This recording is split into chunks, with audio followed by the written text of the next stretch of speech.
Why does a viewer cry at a movie? Why do they laugh? Why are they scared?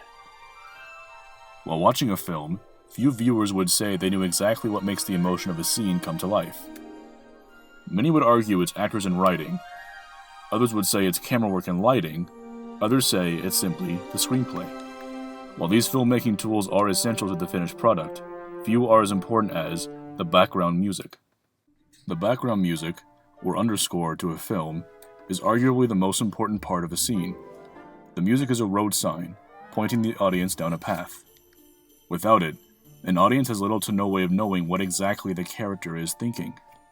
A movie can still be made with the actors reading their script and the camera angles and lighting setting a visual tone. A viewer can get a general idea of what the dialogue and acting want them to hear and see, but it isn't always easy to tell them what to feel. The music heard in the background is the final instruction to the viewer. It often derives from different styles, paces, and articulations to match what emotion is trying to be conveyed. For example, romantic scenes would have swelling, lush chords played by a string section, action music is often percussive and swift, and melancholy scenes are often slow and hollow. It is important for composers to not write the wrong style for a scene because it can ruin the emotion that was attempted. In the time of silent films, an original background score was not ideal during production, not only because the technology couldn't provide sound, but also because it simply didn't seem like a needed part of development for the motion picture. During screenings, an audience would be met with a pianist playing a classical piece in order to fill in the dead silence. The music being played was never meant to fit with the tone of the silent film. It simply gave the crowd something to listen to. The first film score was done in 1908 by classical composer Camille de Saint-Saëns for the short film The Assassination of the Duc de Guise. Since then, the film score has taken off and earned its spot as a necessity for filmmaking. It can get relatively awkward to view a scene devoid of a score. The purpose of music is to fill in the empty void that exists in real life. If an action scene had no music, most of the tension would be lost. If a triumphant scene had no music, the audience would only glimpse at a smiling group of actors silently grinning in the muted distance. The only genres where a lack of music is fitting are comedy and horror. A comedy benefits from silence because the relatable lack of sound can help boost the silliness of a scene.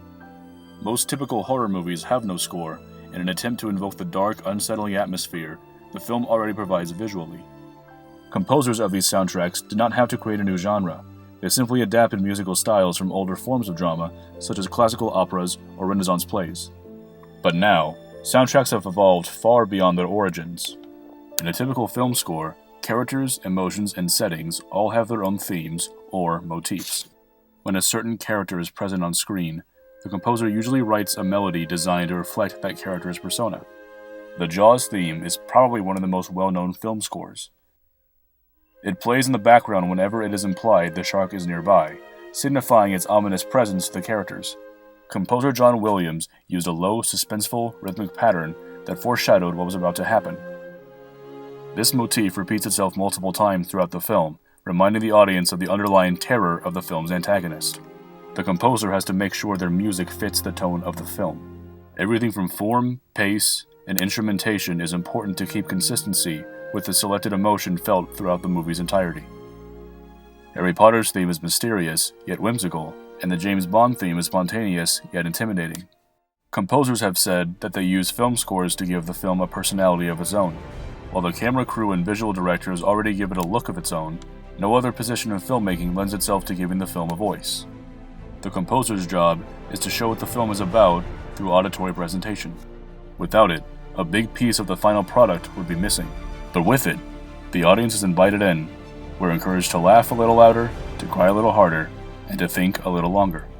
With a good score, we become a part of the film as well.